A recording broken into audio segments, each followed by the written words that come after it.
Opšte crnogorski zbore, gospodo hrišćani, sada ćete čuti jedan predlog i jednu odluku koju Odbor za obnovu autokefalnosti Crnogorske crkve treba da usvoji.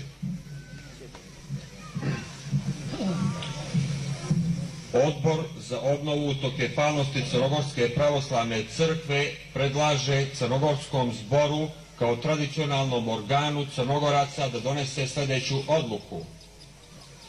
Crnogorci istočno pravoslavne vjeroispovijesti su na Crnogorskom zboru kao tradicionalnom organu održanom 31.10.1993. godine na Cetinju ispred dvora donijeli odluku da za svog duhovnog poglavara biraju mitronosnog arhimandrita i vikarnog episkopa Edmontona u Američkoj pravoslavnoj crkvi, njegovo preosveštenstvo gospodina Antonija Abramovića.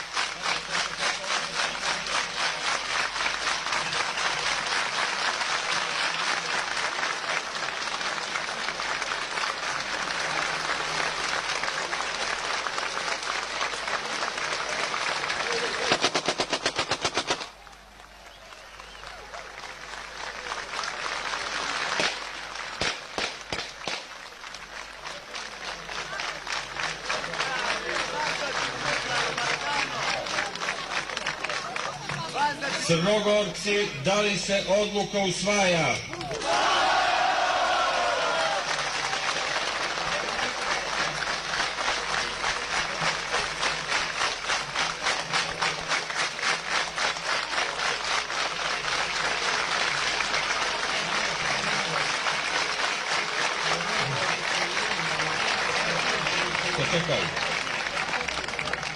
Crnogorci, od danas gospodin njegovo preosveštenstvo Antonije Abramović je vaš duhovni poglavar. Dužni ste da ga poštujete, da ga slušate, a on će vas hrabro odvesti u pobjedu. Živjeli!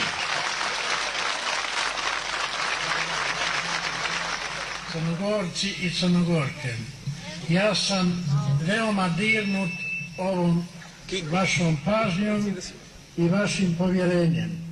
U ime Boga, u buduće, ukoliko mi Bog dao zdravlja, ja ću vam vjerno služiti.